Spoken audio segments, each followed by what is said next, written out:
श्री वेंकटेश मंगलाशासनम् श्रियःकान्ताय कल्याणनिधये निधयेऽर्थिनां श्रीवेङ्कटनिवासाय श्रीनिवासाय मङ्गलम्। लक्ष्मीसविभ्रमालोकशुभ्रो विभ्रमचक्षुषे चक्षुषे सर्वलोकानां वेङ्कटेशाय मङ्गलम्। श्रीवेङ्कटाद्रिशृङ्गाग्रमङ्गलाभरणाङ्ग्रये मङ्गलानां निवासाय श्रीनिवासाय मङ्गलम्। सर्वावयवसौन्दर्यसम्पदा सर्वचेतसां सदा सम्मोहनायास्तु वेङ्कटेशाय मङ्गलम्।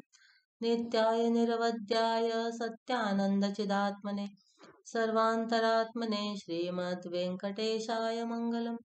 सतः सर्वविदे सर्वशक्तये सर्वशेषिणे सुलभाय सुशीलाय वेङ्कटेशाय मङ्गलम्।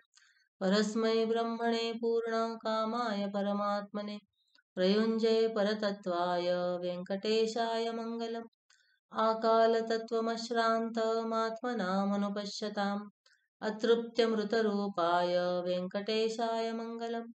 प्रायस्वचरणौ पुंसां शरण्यत्वेन पाणिना कृपया दिशते श्रीमद्वेङ्कटेशाय मङ्गलम्।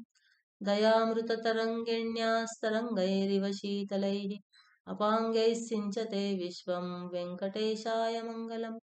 स्रग्भूषाम्बरहेतीनां सुषमावहमूर्तये सर्वार्तिशमनायास्तु वेङ्कटेशाय मङ्गलम्। श्रीवैकुण्ठविरक्ताय स्वामिपुष्करिणीतटे रमया रममाणाय वेङ्कटेशाय मङ्गलम्।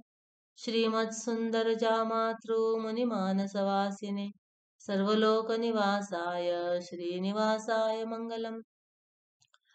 मङ्गलाशासनपरैर्मदाचार्यपुरोगमैः सर्वैश्च पूर्वैराचार्यैः सत्कृतायास्तु मङ्गलम्।